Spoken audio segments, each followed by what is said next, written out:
ሰላም እንዴት ናችሁ? ዛሬ አብረን የምናየው ሰርቨር 2012 እንዴት ኢንስቶል እናደርጋለን የሚለውን እናያለን። ይህ ቪዲዮ ከዚህ በፊትም ተሰርቶ ነበረ፣ ግን ለብቻው አልተሰራም። በብዙዎች ጥያቄ ለብቻው እንድታሳየን ስላላችሁ ሰርቨር 2012 እንዴት ኢንስቶል እናደርጋለን የሚለውን ወይም ደግሞ አጫጫኑን እናያለን ማለት ነው። ሰርቨር 2012 ኢንስቶል ለማድረግ በመጀመሪያ ኦፕሬቲንግ ሲስተሙ ያስፈልገናል። ሰርቨር 2012 ከኦንላይንም ሆነ ከየትም ከኦንላይን ዳውንሎድ አድርገን ሊኖረን ይገባል ማለት ነው። ዳውንሎድ የተደረገው ደግሞ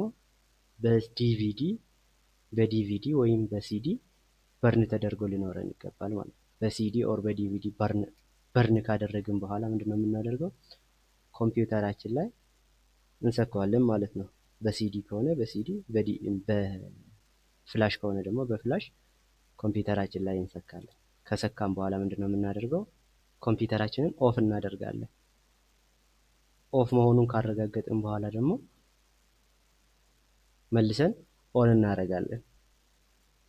ኦን እንዳደረግን F12 ከኮምፒውተራችን ላይ ደጋግመን ፕሬስ እናደርጋለን፣ ወይም ደግሞ ፕሬስ አድርገን እንቆየዋለን። ከዛ ትንሽ ከቆየ በኋላ ዲቫይስ ያማርጠናል። ከዲቪዲ ነው ወይስ ከሲዲ ከፍላሽ ኢንስቶል የምታስጀምረው ለኛ።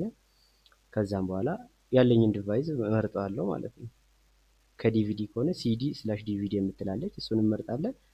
በፍላሽ ከሆነ ደግሞ USB ፍላሽ እንላለን፣ እሱን እንመርጣለን ማለት ነው። እሱን ከመረጥንለት በኋላ ኢንተር እንላለን። ፋይሉን ሎድ ካደረገ በኋላ ይሄ ይመጣል። ዘን ይሄኛውም ባይ ዲፎልት ኔክስት እያለ ነው የምናልፈው። ኔክስት እንላለን። ዘን ኢንስቶል እንላለን። እቺ ትንሽ ጊዜ ትወስዳለች፣ ትንሽ እንጠብቃለን። ከዛ ይሄኛው ይመጣል። ይሄ ከመጣ በኋላ ኢንስቶል ማድረግ የምንችለው ግራፊካል ዩዘር ኢንተርፌስ GUI ያለበት ነው የምንመርጠው ማለት ነው። ወይም ስታንዳርድ ኢቫሉዌሽን ሰርቨር ዊዝ የግራፊካል ዩዘር ኢንተርፌስ የሚለው፣ ወይም ደግሞ ዳታ ሴንተር ኢቫሉዌሽን ዊዝ ሰርቨር ዊዝ የግራፊካል ዩዘር ኢንተርፌስ የሚለው ከሁለቱ አንዱን እንመርጣለን። ሌሎቹ በሲኤምዲ ኢንስቶል አድርግ ስለሚሉ ወደ ሌላ ፕሮሰስ ስለሚያልፉ ቀጥታ ኢንስቶል ለማድረግ ከነኚህ አንዱን እንመርጣለን። ዘን ኔክስት እንላለን። አይ አክሰፕት ዘ ላይሰንስ ተርምስ የሚለውን ይሄኛውን አንብባችሁ ኢንስቶል ማድረግ ትችላላችሁ። ይሄኛውን አንብባችሁ ኔክስት ማለት ትችላላችሁ። ኔክስት ዘን ከስተማይዝ ነው የምንለው ማለት ነው። ከነኚህ ሁለት ኦፕሽኖች ከስተማይዝ የምትሏችኛው ኢንስቶል ዊንዶውስ ኦንሊ የምትለዋል ኢንስቶል አደርጋለሁ። ከዛም በኋላ ፓርቲሽን ነው የምንሰራው ማለት ነው። ኒው ላለሁ። ከዛም በኋላ አፕላይ ፓርቲሽን ማድረግ ከፈለጋችሁት ይሄኛውን ፓርቲሽን ማድረግ ትችላላችሁ። 60 በ40 ኦር 50 በ50 መከፋፈል ትችላላችሁ። ለሁለት ፓርቲሽን እንዲሆን ስላልፈለኩኝ ይሄኛውን አንድ ድራይቭ ላይ እንዲሆንልኝ ፈለኩኝ። አፕላይ እለዋለሁ። ዘን የስ ከዛ ይሄኛው ላይ ክሊክ እንዳደረኩኝ ኔክስት እላለሁ ማለት ነው። ከዛም በኋላ ኢንስቶሌሽኑ በዚህኛው ፎርም ጀምሮታል ማለት ነው። ይሄኛው ረጅም ጊዜ ስለሚወስድ ትንሽ እንጠብቀዋለን ማለት ነው።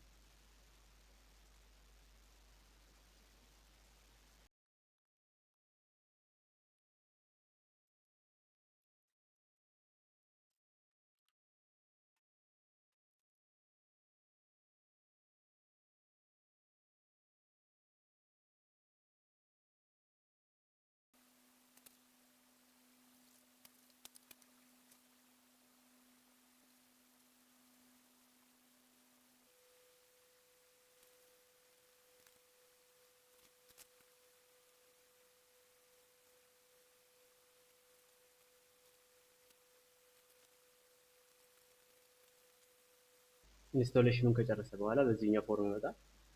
ከዛ ፓስወርድ ነው የምንሰጠው። እዚህ ጋር ፓስወርድ እናስገባለታለን።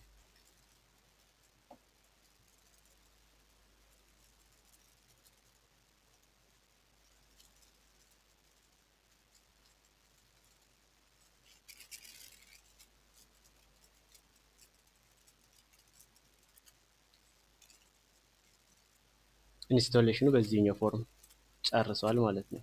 ኦፕን አድርገን ሎጊን ለማድረግ እዚህ ጋር አሁን ያስገባናትን ፓስወርድ እንሰጠዋለን ማለት ነው።